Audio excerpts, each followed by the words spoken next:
Can you tell me one way that swinging has enhanced your relationship? Yeah, absolutely. Our level of communication now it was already good. We already had a great relationship, but the level of communication that we feel is required to be successful in this lifestyle is really, really high, like PhD level. The first wedding anniversary gift is paper. The 12th is silk. And the 25th is a membership to your local swingers club? No. Well, about 4% of Americans classify themselves as swingers, and this is 4 times more common than being a natural redhead, which is how I measure nearly all statistics, by the way. My next guests are a couple in their early 50s who have been married 25 years. They describe themselves as average. Professional jobs, kids, vacations at Disney World. They also call themselves the Accidental Swingers, which is also the name of their podcast where they chronicle their journey. Today, they're going to share how they got started in this lifestyle, answer a lot of questions, and share some tips on how to more openly communicate with your partner. Curious what kind of marriage advice swingers have? Me too. Curious if you can hear someone blushing? We'll find out. Happy to be married, happy to share, and happily swinging into the next 25 years of matrimony, Tristan and Marina. Welcome to the show, guys. Thank you so much. Thanks for having us. What a great way to describe our life. Absolutely. I'm going It's to a great totally introduction. steal that and use that for everything else as I walk into any grocery store or any event anywhere. I think that sounds fat. We can make t-shirts somehow that include it. Let's do it. Let's do it. Well, I have a very curious audience that is so excited to hear from you. So let's dive right in because they want to know your origin story of how you became the Accidental Swingers. Well, it genuinely was accidental. And the super compressed Reader's Digest version is we had some friends that live in our neighborhood who we had known for a couple of years and really just kind of saw, tertiary, casual basis at driveway drinks and things like that. We had never actually gone out on, to go out and have dinner or anything like that. Until, one day at a driveway drinks, they said, we really should hang out sometime and just go out to dinner and, kind of just, we really got along well with them. And so what we didn't know, and so we agreed to go out and hang out and have dinner. And so we did. What we didn't know is that they were living a non-monogamous lifestyle. We were not. We had been at that point married 22 years, I believe, and been together for 26 years. And so, we thought nothing of it. It was just a regular go out and hang out with some friends, and we did. And, that date was fun, and we really couldn't call it a date at that point, but we had a good time with them. And so they said, hey, let's do this again in a couple of weeks. And so we did. It was at that second time going out that things got a little bit more interesting. We took a long Uber ride to another city in our region, and we went out to a very nice dinner, and then we went from one bar to the next, several bars, and had a lot of adult beverages. And Yeah, there were quite a few. Yep. Yeah, and we wound up at a Latin dance club, which for me was a very uncomfortable place because I dance like a baby deer who's just been born, if you can kind of have that visual. So, luckily, there had been enough old fashions and mojitos in the interim that I did just fine. And so at some point during the course of this evening, we had kind of paired off. And I was talking to the wife and Marina was talking to the husband. And, which in hindsight, we kind of understand now was by design. But we had no idea because we didn't know that we were on a date. We were on a date. And so we were pretty naive. And so we wound up at this Latin dance club, grinding essentially, and on the dance floor. And at some point, the husband kissed Marina. Mm-hmm. And I said, whoa, I'm a married lady. We don't do that. And he said, okay. Let's go back to the table. So we did. And we get back to the table and he looks at his wife and he said, you need to take her to the bathroom. And so I said, okay. So we go to the ladies' room. Sorry to interrupt all your story, but this is the ladies' room part. That's right. He wasn't there. I wasn't. So, right. So I'm going to replay it the way I remember it, which was we go to the ladies' room and the wife looks at me and she says, "It's okay with me if it's okay with you." And That was her big talk. Like that was the big talk. See, I swear to God, that's what she says. And I said, "It's okay with me if it's okay with you." Because who am I to say what's not okay? Like, I really am thinking, I really don't know what she's talking about, but I guess she was okay with her husband kissing me. Like, I don't even know. They didn't even talk. We went from the tape back to the table and he said, take her to the bathroom. And that was the talk I got. So I just agreed to whatever was going on and said, okay, sure. That's okay too, whatever that means. And then we went back out to join them. Yeah. And so we just resumed the dance / grinding on the dance floor. And then at some point it was decided that we all needed to head home. So they had to get up really early in the morning for some kid event that they had to go to. And so we're like, all right, fine. So we all pile into the Uber van, and I wound up in the back seat with the wife, and then Marina was in the middle seat with the husband. And I'm still pretty clueless about all of this, and we hadn't talked about anything because we didn't know what that meant. I just knew it was okay. Yeah. So you didn't receive this compelling bathroom discussion that No, right, yeah, the compelling, highly detailed. Right, there was nothing at all. Yeah. So no orientation class. Right, exactly. Now, clearly, I picked up on the vibes that something sexy was happening, but I didn't really realize that that's the direction it was going in until in the middle seat, the husband kind of leaned over and started kissing Marina. And I thought, oh, well, then I'm going to lean over and kiss this woman. And so I did. I kind of gauged my activities on Marina's activities. And so that escalated relatively quickly. And so by the time we were back on the interstate, we were all making out in the back of this Uber van like teenagers, and just dead silent as everybody's making out. And at some point the Uber driver even said, "Is everything okay back there?" And and I was mortified because I'm like, oh my God, the only thing that I knew was this was okay. And so yet, how do you explain to an Uber driver what's going on? And then I thought, the Uber driver doesn't know us from Adam. So he doesn't know who's who and who's with who or who's with what. And all I'm thinking is, I don't know what's going on either, but I'm glad that it is. Oh my gosh. Really hot and fun. Yeah, and I think you also were like, whatever Marina's doing in that seat, I can get away with too, because I can't get in trouble. If she does it, I can do it too, and I won't get in trouble for it. That was exactly my mental map. That's funny, Tristan. I can just I'm picturing you making out, but you've got like one eye, like looking at the other seat, and that's hilarious. Okay, so at what point did you sit down and go, okay, let's have a chat, shall we? That isn't in the bathroom 7 mojitos deep. Are you talking about between us or between the other couple? The two of you? Yeah, right. It was on the way home to get to the punchline, and it's a much longer story that can be heard on our podcast. Yeah. We got back to their house. The Uber driver dropped us off, and nothing happened. And we kind of all separated. They had to get up early.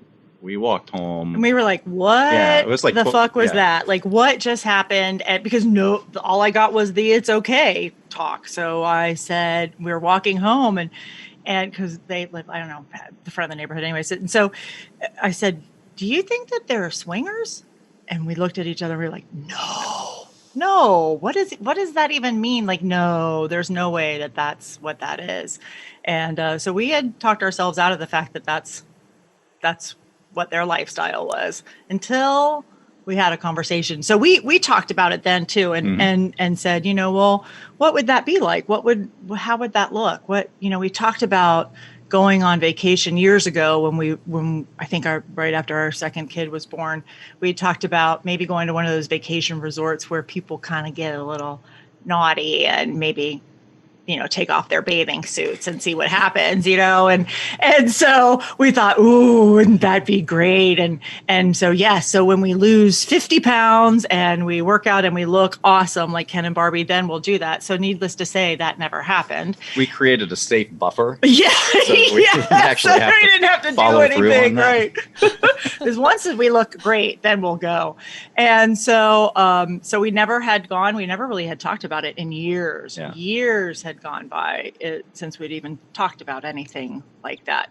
and life was normal and got in the way. And, married for such a long time, we went through our ups and downs, our highs and lows and all that kind of stuff. And we were in a fine place and things were okay. And then this happened. And so we talked about that, like, what would that look like? But we still weren't convinced that they were in the lifestyle. And then but we said, let's go out to dinner again. Gee whiz, that was really fun. What could possibly happen again?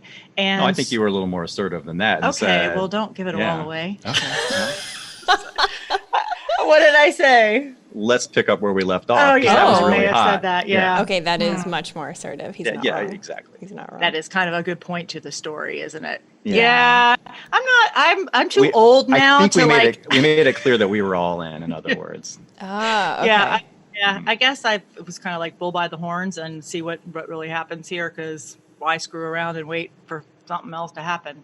So I did, and yeah, we did. And the short version is that in between our texting and talking about the next dinner date, she started using words and terms and things that really made me think they are in the lifestyle, they're swingers, and I don't know what that means. So the super fun part was that she would say things like, well, do you guys have any rules or guidelines? And I said, what are your rules and guidelines? And she laid them all out, and I agreed with whatever she said. I'm like, yep, we do whatever you do. That's exactly how we do it. And I had no idea what she was talking about. She said, well, we always, you can kind of guess. She said, we always play in the same room. And I said, oh, us too, for sure. Always have. Always have. And she said, we never take one for the team. And I said, oh, us either. I'm like, I don't even know what that means. I don't even know what that means. Right. I didn't. I had no idea. I'm like, yeah, we would never do that. Who would? Yeah, that just sounds terrible. Like, so whatever she said, I totally backed her up and agreed with it, because I figured I'd figure it out later.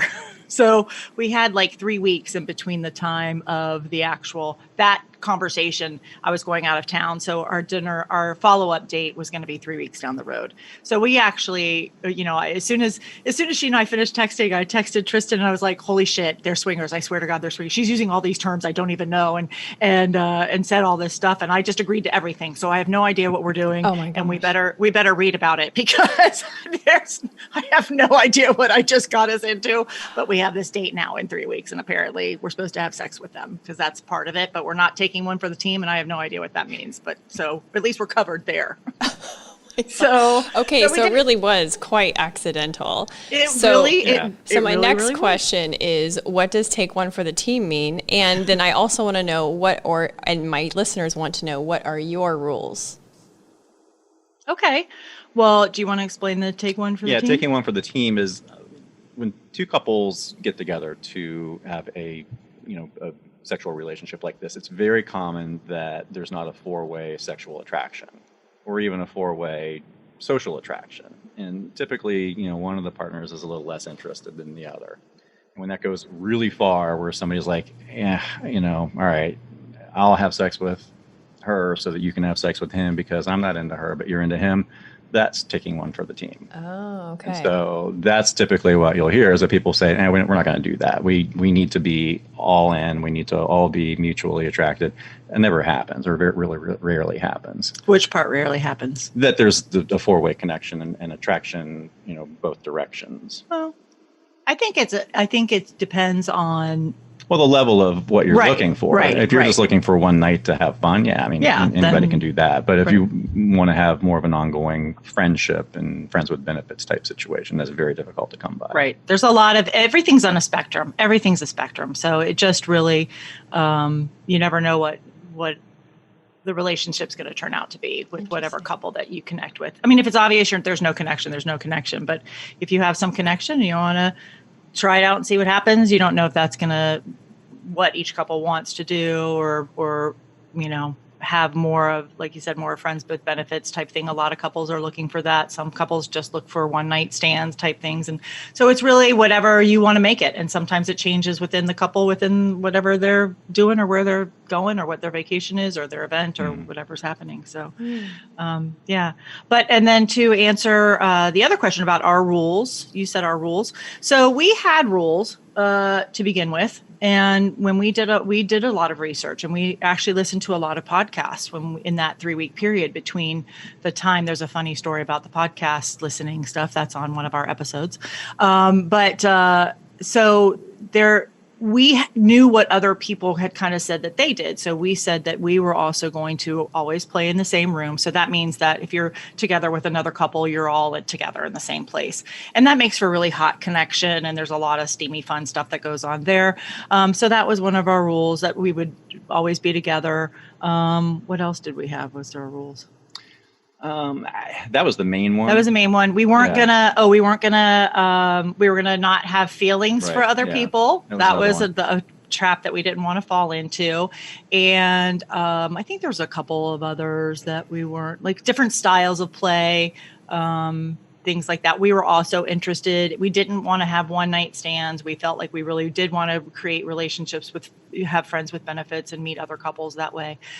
So true to form, in the way that most things go for the accidental swingers, we screwed that up pretty fast. And our first big event, we accidentally got separated when we met this fabulous couple who we're still close with today. And we were at a play. We were at a sex club. Yeah. We were in New Orleans. Don't sugarcoat it. I know. I'm sorry. I was trying to think of nice things to say. It was a sex club. But it's nice. It's a very nice. It's a very beautiful place. So we had never been before, and we were touring with them, and we got to the playrooms, and the woman in the couple said to Tristan, "We're going to stay here." And she grabs him, drags him to the room, and shuts the door. And so he's like, "Okay," and off he went. And so off the other guy, the guy and I went, and that was our first experience with playing in separate rooms. But we didn't plan it, we didn't talk about it, and we never anticipated it happening. But we were with this really great couple, and everybody knew where everybody was, and it happened. And so we came back to the hotel and we said, "Oops, let's do that again." That was that was really hot. What happened in your room? Oh my goodness. And then, that's what happened. So then it was like this whole retelling of like, well, tell me what you did. And Tristan loves hearing all the stuff that goes on with me. And so it was a whole different vibe that I had to retell this whole story. And then it was kind of exciting and hot to retell the whole story about our interaction. And I got to hear about his interaction, because normally we're right there. So we don't recount it where we were with each other. Mm-hmm. So we really figured out, and that was like 4 months into the process. So everything we really realized that we had talked about were our rules. We talked to another couple, and they said, it's better to have guidelines, because rules, it felt like we broke a rule, even though we were both okay with it, but we both felt terrible, and we're like still with this fabulous couple. But in the back of my mind, I'm thinking, oh man, but we didn't talk about this, and I hope he's okay, and I hope he's not mad. But she dragged him into the room, so I can't get into too much trouble. And so you don't want to have that going through your head. And so we changed our rules to guidelines. And we don't have rules. And our guidelines now are, we would like for these things to happen. But if we know and we understand if something is out of place and you can't necessarily follow that guideline that we've said, like if we're at an event together or at a party and we're going to go off and play, we try to find the other person to say, hey, we're going to go off over here. Joe and I are going to head over here or whatever. But if he's busy, or if the timing is not right for me to go and try and find him because, whatever, then we've given each other the grace to be able to say, make the best decision you can. This is what we would like to have happen. So we each know where we are, or whatever the particular scenario is. But we've given ourselves the permission to mess up. And then, but we have to talk about it later. Because whenever somebody steps over a boundary or a guideline or whatever we call them, it's never malicious, and it's never intended to hurt. It's just always genuinely, the circumstances are what they are. Mm-hmm. And we've learned to become very fluid. And as we've evolved in this lifestyle, so have our guidelines, boundaries, what have you. Those have evolved as well. And that's something that we... Yeah, and I love how the two of you, you talk about it. You come back and you talk about it. And I definitely don't want to skip the tips that you have for our listeners about how to be more open in your communication. Because if you're watching or listening to this right now and you can't already see or hear the chemistry between these two, I mean, you're probably dead. So it's just so neat because it's just it's so different for most people. You know, we've never had an opportunity to have insight into this area. So to make sure that I respect the questions of my listeners, would the two of you be okay for some rapid fire questions? Because Sure. I mean, there are some good ones and I hate to skip over them. And the one that I want to hear about is there was something about, is it true that a star on the outside of the house or a white rock outside of the house means that the people who live in there are swingers? I don't know, but I'm going to go put a white star and a big rock out in front of the house right now. It may simply mean that they like stars and white rocks. There are myths, tons and tons of myths and things like that. So you'll see our little pineapple here. That's our logo.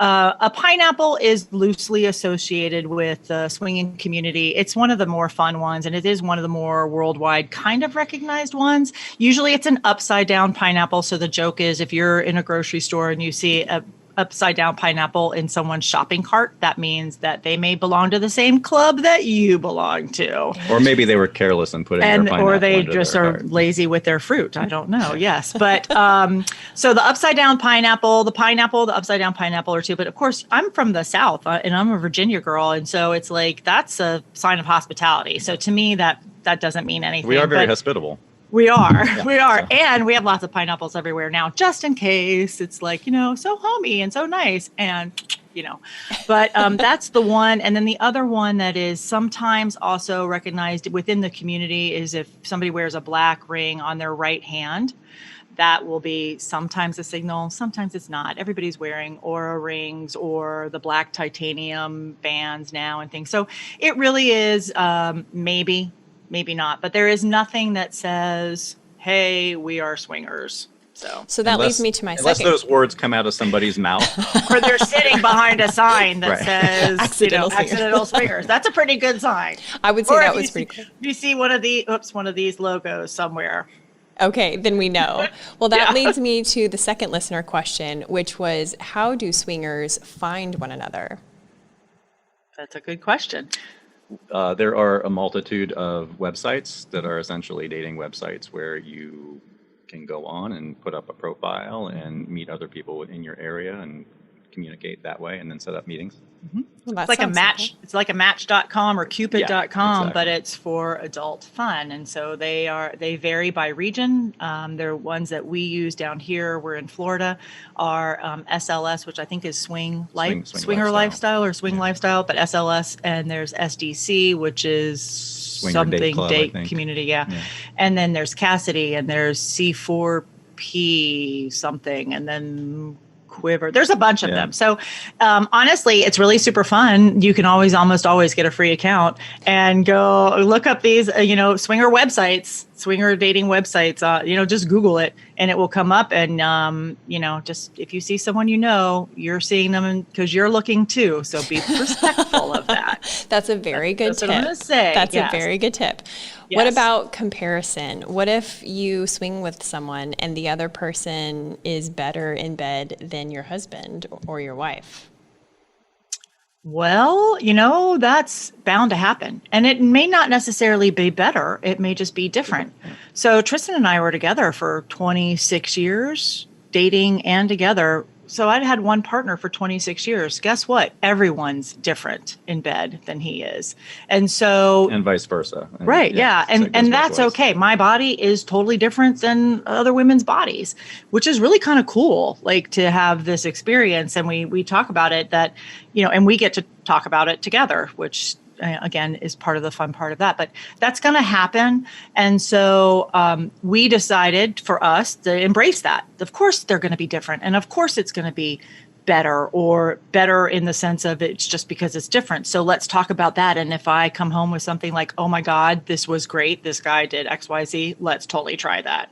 Then, and he might go, yeah, no, I don't want to try that. Or I might go, yeah, no, that's a great thing for you to do that person the next time we see them again.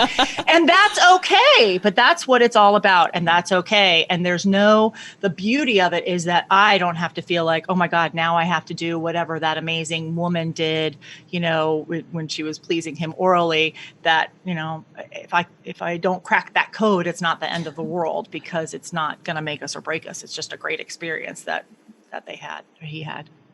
So I got a lot of questions about, the state of the union, the state of your marriage, and do you feel like, obviously you already shared there was nothing wrong with your marriage when you decided to swing. It was truly accidental, and it just sort of worked out. And there's parts of it that continue to be accidental, and parts of it that are super intentional. Can you tell me one way that swinging has enhanced your relationship? Yeah, absolutely. Our level of communication now it was already good.